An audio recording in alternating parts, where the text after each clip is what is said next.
Amel, but I don't know what happened to my motorcycle. And I see it. Sure, please.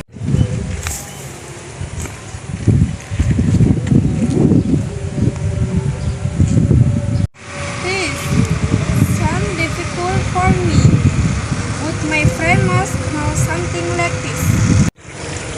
Can you call him? Of course. Wait a minute.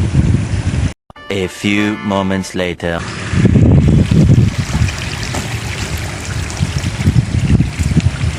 This is my friend. Hi, my name is Santa. Hi, my name is Caroline. What happened to your motorcycle? My motorcycle won't